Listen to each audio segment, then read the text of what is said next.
여러분 안녕하세요. 1월 19일 수요일 아침입니다. 하나님께서 오늘도 참 좋은 날 선물로 주셨네요. 말씀 보면서 기도하면서 하루 시작하도록 하겠습니다.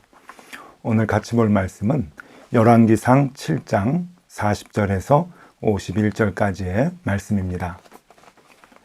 히람이 또 물두멍과 부삽과 대접들을 만들었더라.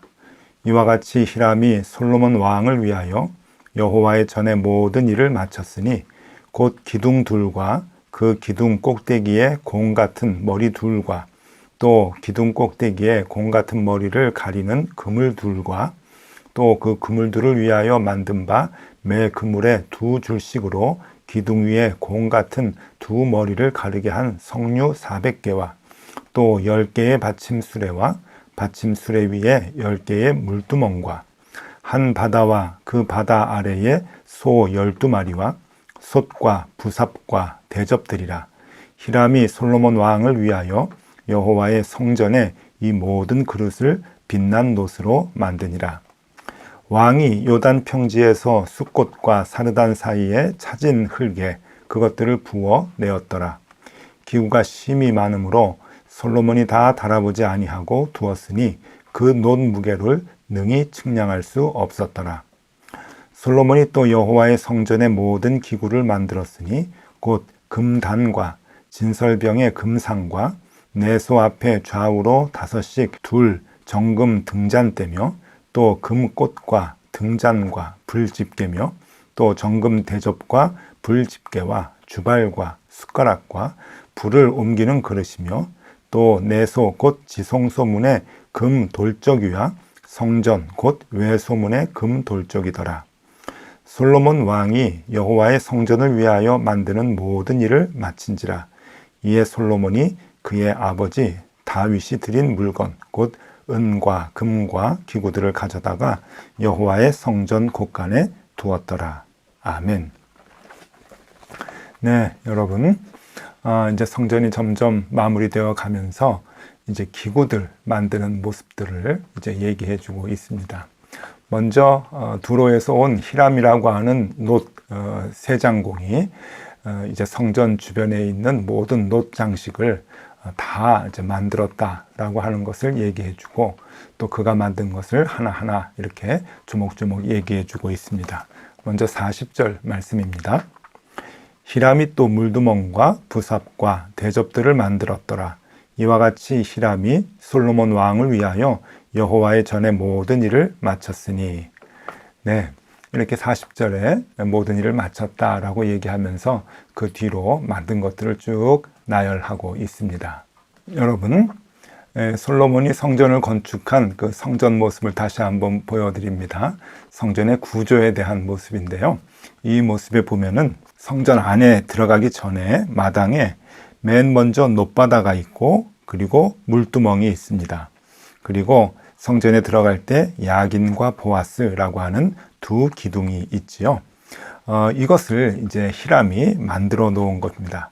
정성을 다해서 그 무거운 그리고 또 많은 양의 놋을 가지고 오랜 기간 동안에 조각을 하고 또 부어서 이렇게 그 하나님의 귀한 성전의 기구들을 만들었던 것이죠.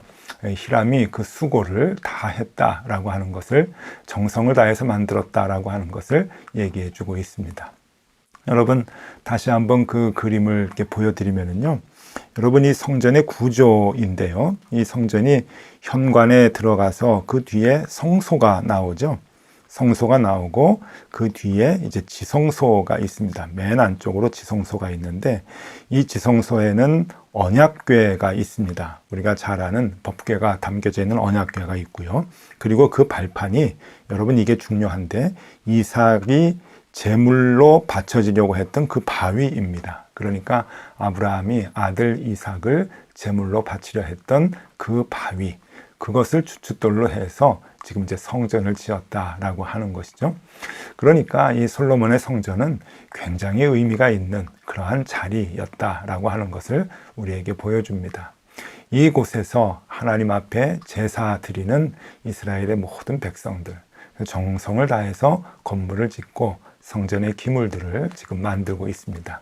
제일 먼저 히람이 정성을 다해서 이 놋기구들을 만들었다라고 하는 것을 얘기해 주고 있습니다. 그 다음으로는 솔로몬 왕이 이 성전 안에 성소와 지성소를 어떻게 또 꾸몄는가, 하나님의 명령에 따라서 어떻게 만들었는가라고 하는 것을 우리에게 얘기해 주고 있습니다. 먼저 48절, 49절의 말씀입니다. 솔로몬이 또 여호와의 성전의 모든 기구를 만들었으니 곧 금단과 진설병의 금상과 내소 앞에 좌우로 5씩 둘 정금 등잔대며 또 금꽃과 등잔과 불집게며. 네, 이렇게 이제 중요한 기구들을 이제 만들었는데 다 금으로 이렇게 만들었습니다. 그러니까 이 성소의 내부도 다 금칠을 했을 뿐만이 아니라 그 기구도 다 금으로 만들었다라고 하는데요. 우리가 하나씩 하나씩 다 뭐 얘기할 필요는 없는데 한번 그림을 좀 보여드리도록 하겠습니다. 이 그림을 한번 좀 보시죠. 여러분, 이 그림은 이제 컴퓨터 시뮬레이션으로 이제 그 성소와 지성소를 이렇게 그려 넣은 겁니다. 자세히 좀 보시면은요, 이게 좌우에 지금 기물들이 있고 맨 안쪽으로 제사장이 서 있습니다. 그리고 그 제사장의 뒤로는 지성소로 들어가는 이제 문이 있는데요. 여기에 보면은요, 여러분, 맨 뒤에 제사장 옆에 금단이 있습니다. 금으로 된 상이라고 하는 거죠. 금단이 있고, 그리고 좌우로 정금 등잔대가 있고 진설병 금상이 있습니다. 진설병을 놓는 금상 위에는 진설병들이, 그러니까 떡들이 놓여 있다라고 하는 건데, 이게 좌측 우측으로 5개씩 그렇게 대칭이 돼서 놓여 있다라고 하는 것을 얘기해 주고 있는 거죠. 그러니까 정성을 다해서 이 금으로 된 등잔대하고 상을 솔로몬이 다 만들었다라고 하는 것이고요. 또 이 그림을 또 한번 보시면은 조금 이제 가까이서 이제 본 건데요. 이 제사장 뒤로 지성소가 있습니다. 그 안에 지성소가 보이는데 이 지성소의 안에는 언약궤가 놓여 있죠. 역시 금칠이 되어 있는 언약궤입니다. 그러니까 금단을 지나서 이 성소와 지성소를 맡고 있는 휘장, 이 휘장을 이제 통과하게 되면은 이 지성소 안에 언약궤가 있는 것을 이제 볼 수가 있습니다. 대략 뭐 이게 정확한 것은 아니지만 대략 이런 분위기로 이제 성소와 지성소 내부가 이렇게 꾸며졌다라고 하는 것을 우리가 볼 수 있습니다. 네, 그러면 여러분, 오늘 이 말씀 가운데서 좀 의문이 나는 게 있습니다. 그 레바논 백향목은 그 두로 지방에서 공급을 받아서 이제 모든 나무를 이제 사용을 했다라고 하는 것은 알고 있는데, 이 구리, 놋이라고 하는 이 구리는 정말 귀한데 이거는 어디에서 났을까? 또 금은 어디에서 났을까라고 하는 그런 그 생각이 많이 이제 듭니다. 그런데 여러분, 이 성서학자들, 특별히 구약의 고고학자들이 오래도록 이 그 솔로몬 시대의 이 구리 광산을 찾느라고 애를 썼는데요. 많은 학자들이 결국은 찾았습니다. 이게 이제 어디 있는가 하면은요, 그 당시 솔로몬 왕국의 가장 남쪽에 있었던, 그러니까 아카바만이라고 하는 그 바다 근처에 있는, 그러니까 지금은 요르단 이제 남쪽입니다. 이제 그쪽에 그 광활한 그 광야지대에 구리광산이 아주 크게 있었다라고 하는 것을 이제 발견하게 됩니다. 거기에 엄청난 그 이제 구리 광산들이 있고 또 구리를 이제 녹이는 그러한 그 기구들이 있는 것을 이제 발견을 했습니다. 사진을 좀 한번 보여드리면요, 이 사진이 솔로몬 시대의 구리광산 추정지입니다. 그러니까 이스라엘의 제일 그 남단에 있는 바다 가까이에 있는 이제 그곳에서 구리광산을 이제 발견하게 됐고요. 거기에서 또 이제 보면은 구리광산의 그 발굴지들입니다. 곳곳에 이렇게 땅을 파서 이제 캐내면은 구리를 얻을 수 있는, 그러니까 구리가 많이 매장되어 있는 이제 그런 곳을 이제 그 이스라엘 사람들이 찾아서 구리를 엄청나게 캤던 것이죠. 아마 성서학자들은 얘기합니다. 그 당시 솔로몬의 부귀영화의 대부분이 이 구리 때문이 아닌가 하는 생각이 들 정도로 정말 산에서 캐면은 구리가 나올 정도의 엄청난 매장량을 갖고 있다라고 그렇게 얘기를 합니다. 그것을 발견한 것은 정말 큰 축복이라고 볼 수가 있는 거죠. 그것을 가지고 솔로몬이 이제 그 성전을 꾸미게 됩니다.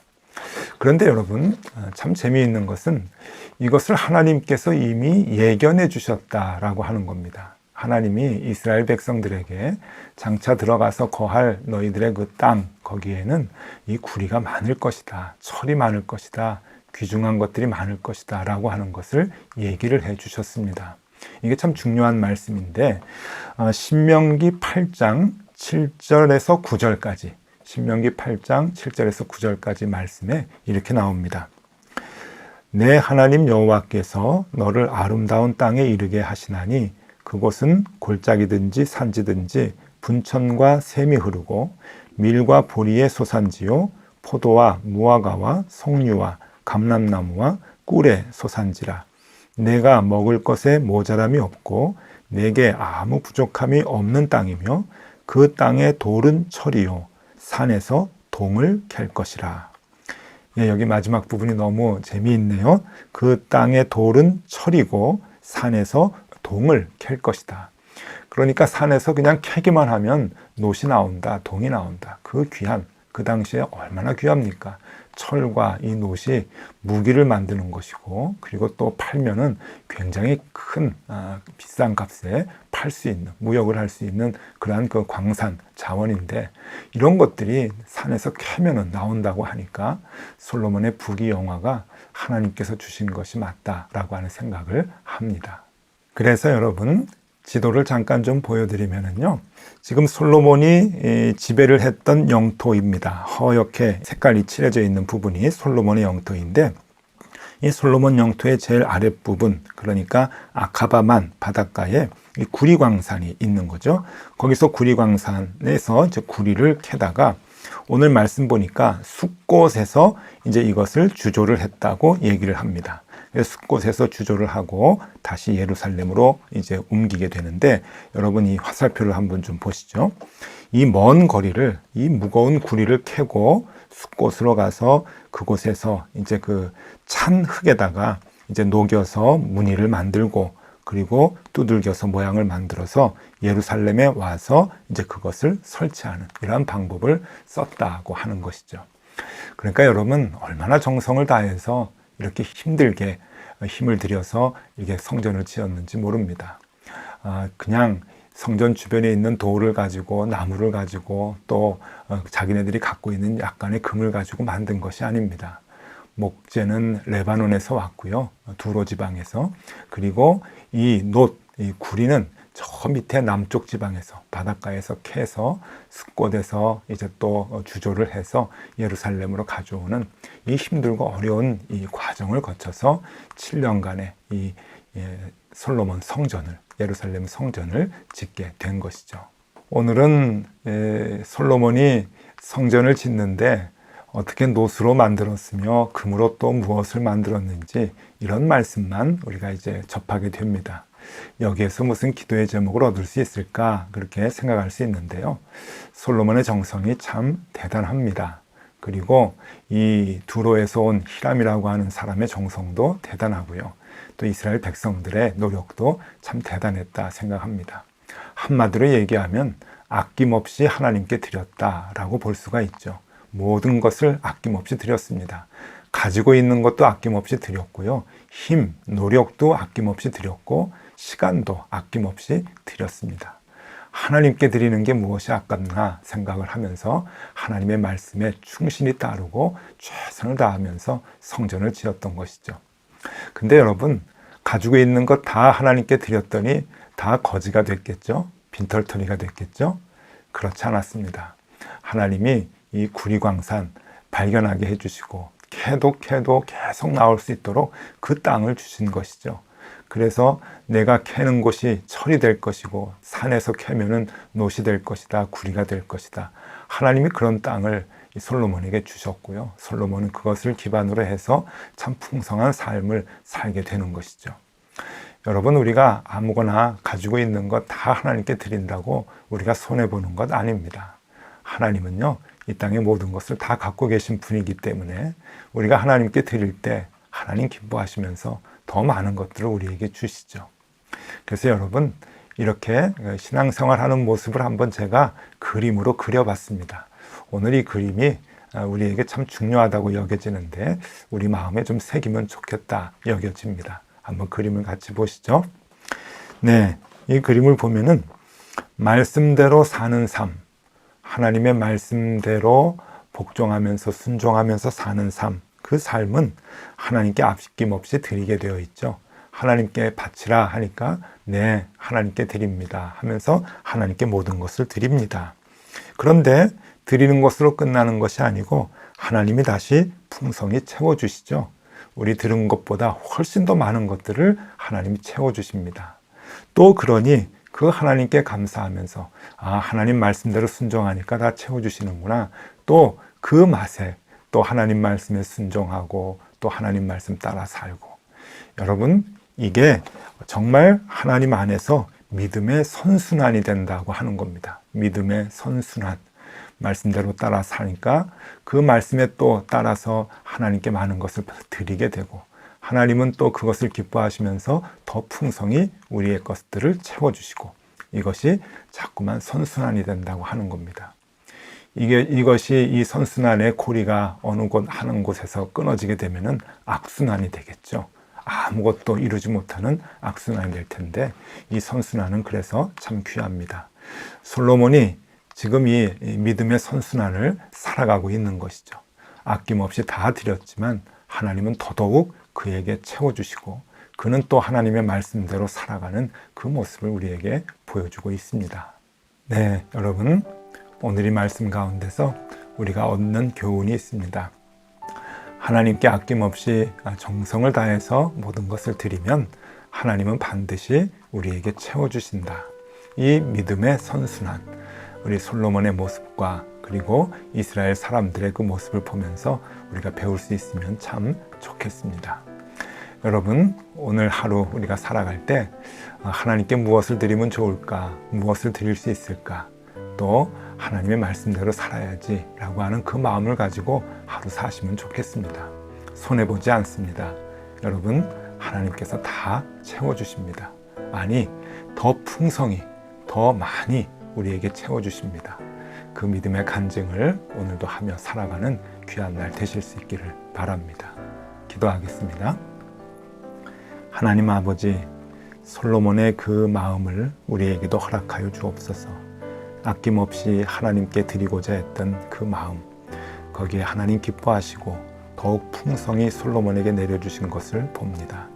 우리의 삶도 이 믿음의 선순환이 늘 이루어지게 하여 주시고 그것이 우리의 삶의 기쁨이요 간증이 될 수 있도록 도와주시옵소서. 예수님의 이름으로 기도드립니다. 아멘. 네, 함께 기도하시겠습니다.